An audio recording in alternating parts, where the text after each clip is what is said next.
Bones a tots, em dic Ivan Monell i sóc un dels editors de Formula1encatalà.com. En aquest vídeo us explicaré el funcionament de la superporra de la Fórmula 1. La superporra és la porra de totes les porres, és a dir, un concurs anual on es valorarà el vostre encert a l'hora de pronosticar el resultat de tots els grans premis de la temporada.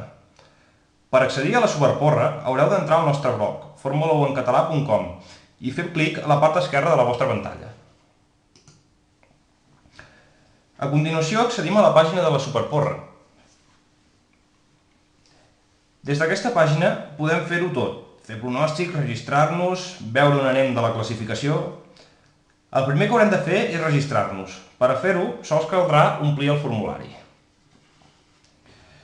Així doncs ens registrarem, per exemple 1, contrasenya 1, 2, 3, 4, 5, i email exemple1 @formula1encatalà.com.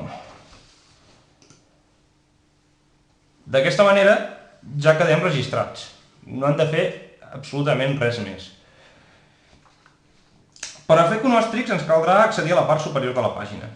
Actualment s'estan fent pronòstics per al Gran Premi de Xangai, com surt indicat aquí. Podem fer pronòstics per a un determinat Gran Premi abans que aquest comenci, és a dir, com a molt, el dijous de la setmana del Gran Premi. No es pot esperar als entrenaments del divendres per fer el pronòstic. Ens caldrà, doncs, elegir els que creiem que seran els 8 primers pilots que quedaran en el Gran Premi de Xangai. Anem a fer, per exemple, jo crec que Jenson Button guanyarà la carrera, que el seguirà Nico Rosberg, per exemple, Rubens Barrichello, Mark Webber, Sebastian Vettel, Fernando Alonso, Felipe Massa i Kimi Räikkönen.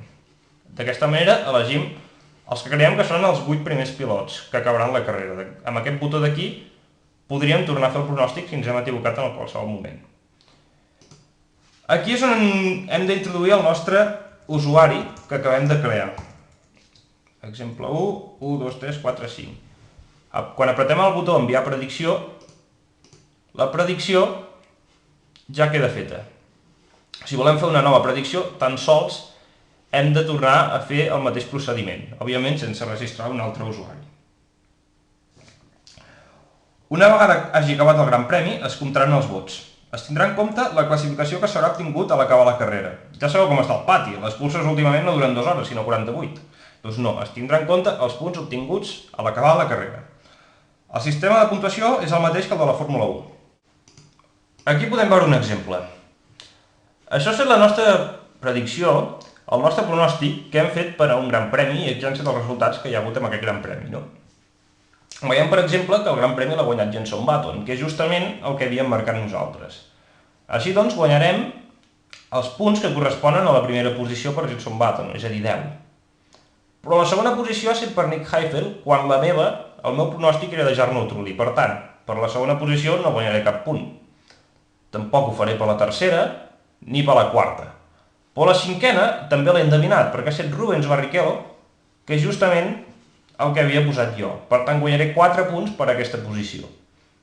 Donat que no he endevinat ni el 6è, ni el 7è, ni el 8è, la carrera quedaria amb 10 més 4 punts, és a dir, 14 punts que hauria aconseguit amb aquesta carrera. Dit d'una manera, és molt més important endevinar els primers que el 7è i el 8è, perquè guanyes molt més punts endevinant els primers. Si fem clic a veure la classificació total, podem veure com està la classificació en aquests moments. Nosaltres, recordeu, som exemple 1, encara no tenim punts. El guanyador de la superporra serà aquell que a finals de temporada hagi obtingut més punts. A cada Gran Premi hi haurà un guanyador, que és el que haurà fet més punts en aquell Gran Premi. Però la superporra la guanyarà aquell que hagi fet més punts en el transcurs de tota la temporada. L'equip de Fórmula 1 català us agraeix l'èmfasi que poseu en el blog i seguirà treballant per fer arribar a tots els catalans un espai on pugui debatre i informar-se del seu esport preferit en la seva llengua. En l'afany de superar-se a si mateixa, us deixo una nova proposta, la superporra, que pretén fer participar a tots els lectors del blog, ja que en el fons, i el grup del Facebook ho demostra, Fórmula Català és un espai de tots. Per a qualsevol problema que tingueu de tipus tècnic, no dubteu en posar-vos en contacte amb nosaltres. Podeu fer-ho, ja ho sabeu, a través del grup del Facebook o en forma de comentari a formula1encatalà.com. Espero, doncs, que disfruteu de la mateixa manera que ho farem nosaltres d'aquesta idea de la superporra.